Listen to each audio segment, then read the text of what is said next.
The Mumbai Congress is organising a protest against the Maharashtra Housing Minister Prakash Mehta's residence, in fact, at Mumbai's Ghatkopar suburb after allegations of corruption have emerged against him. The Congress claims that Mehta favoured a builder in a Ghatkopar transit camp project to help him expand the scope of the project and convert it into a larger slum redevelopment scheme, which would have resulted in a windfall of around 500 crores for the developer. According to a file noting, Mehta had allegedly claimed that the Chief Minister Devendra Fadnavis was apprised of the decision, but later clarified that Fadnavis hadn't actually seen the file. Earlier this week, Mr. Fadnavis had announced a detailed inquiry into a slum redevelopment project in Tardeo, for which the Congress has been demanding the resignation of the Housing Minister. Several congressmen have been detained here at Prakash Mehta's residence in Mumbai. Prakash Mehta, the Housing Minister of Maharashtra, has been accused of allegations of favouring a builder which, if the decision which he had taken was implemented, would have resulted in a windfall of at least around rupees 500 crore.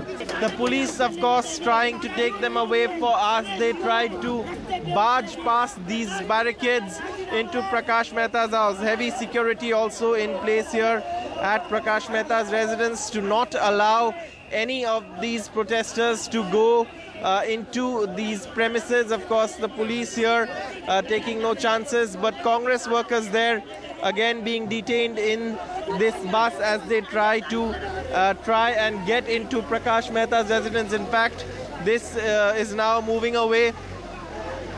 Several men from the Congress trying here. In fact, sir, Prakash Mehta के खिलाफ क्या आरोप है? आप क्या उनका महाड़ा के भ्रष्टाचार में आरोप लगा है, जिसके लिए हम लोग मांग कर रहे हैं. Those were the Congress workers who initially managed to get in here, but of course being led away by the police. The security is still in place here as the police try and stop any attempt by the congressmen to try and enter Prakash Mehta's residence. In Mumbai, Saurabh Gupta, NDTV. Maharashtra के गृह निर्माण मंत्री प्रकाश मेहता रोज एक नए घोटाले में पकड़े जा रहे हैं. उन्होंने बिल्डरों की दलाली करते हुए लगभग 500 से 700 करोड़ रुपए का फायदा बिल्डर को पहुंचाने का एक काम किया है. इस सारे का घोटाला, महाडा का घोटाला, पूरा अपोजिशन कह रहा है कि राजीनामा दो, इस्तीफा दो. बेशर्मी से वो सुन नहीं रहे. तो आज हम लोग प्रकाश मेहता के घर पे उनका इस्तीफा लेकर के आए हैं कि आइए इस्तीफा दीजिए और महाराष्ट्र को एक भ्रष्ट मंत्री से मुक्ति दिलाइए. The Congress is holding nationwide protests against the attack on Congress Vice President Rahul Gandhi's convoy in the Banaskantha district of Gujarat yesterday. In the images on your screen, Congress workers are shown protesting outside the BJP office in Delhi. Rahul Gandhi was surveying flooded areas in Banaskantha when his convoy was attacked with cement bricks. Rahul Gandhi said, "Stones will not stop us." The senior BJP leader Kailash Vijay Vargiya commented, "We don't know if the attack was real or orchestrated." कल की घटना में इतना बड़ा पत्थर BJP के worker ने मेरी ओर मारा, मेरे पीएसओ को लगा. मोदी जी और बीजेपी आरएसएस का राजनीति का तरीका है, और क्या कह सकते हैं. पूरी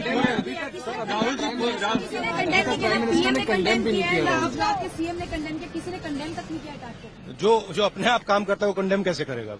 उन्हीं के लोगों ने किया है, तो वो कंडेम कैसे कर सकते हैं.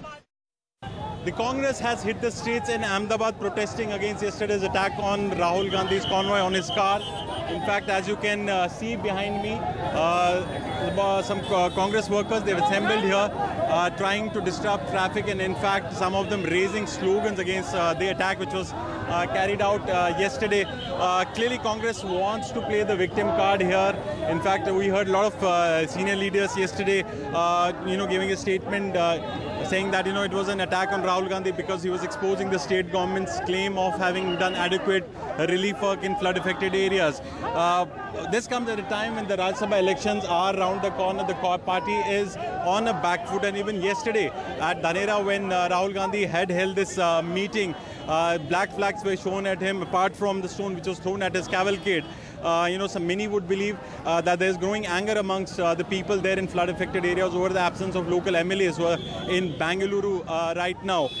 But for the Congress, they're trying to utilize this attack yesterday to play out a victim card. That's what many do believe, and that's why these statewide protests have been organized today in Gujarat.